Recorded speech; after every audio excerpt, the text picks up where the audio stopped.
everyone. Today I am here to present my model on the topic of global warming.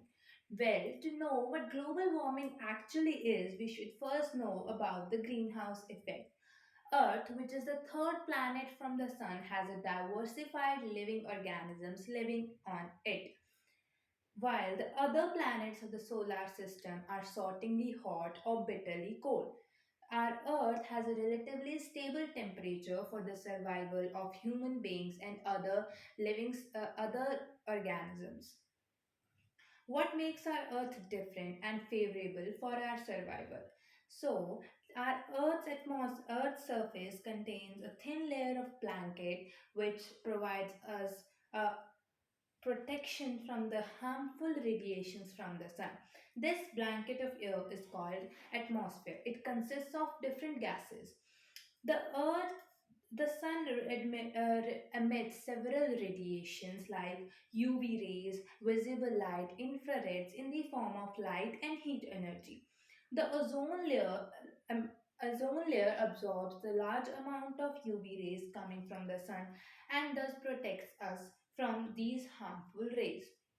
Moreover, the visible light is absorbed by the atmosphere and reaches us to the Earth's surface, which is available as sunlight.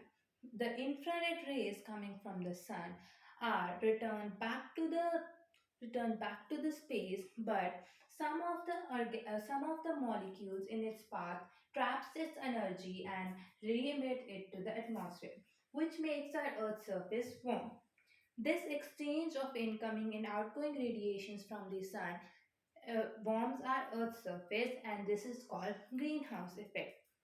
The gases which causes greenhouse effect like methane, carbon dioxide, nitrous oxide are called greenhouse gases.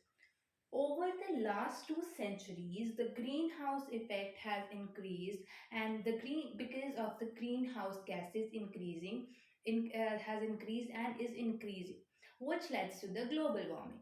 It is actually the rise in the average temperature of the earth. Global warming is mainly caused because of the excess of the burning of coal and wood, because of the emission of smoke, pollution from the vehicles, and also the main problem of this is the deforestation. As the number of trees are decreasing day by day, the carbon dioxide has not been the carbon dioxide content in the air is increasing, and thus the greenhouse effect leading to the increase in global warming.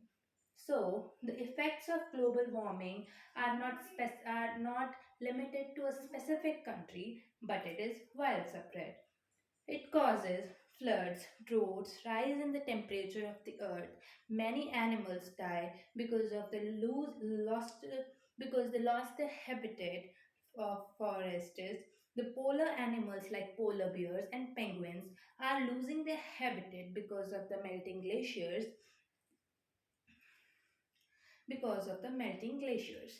So, to prevent global warming, if the people are very well involved,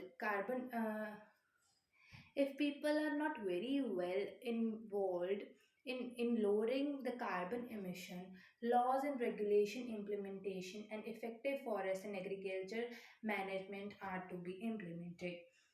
Some steps that can lead to the decrease in global warming and must be taken by us should be planting more and more trees, using renewable energy resources, reduction of waste generation, using energy efficient appliances.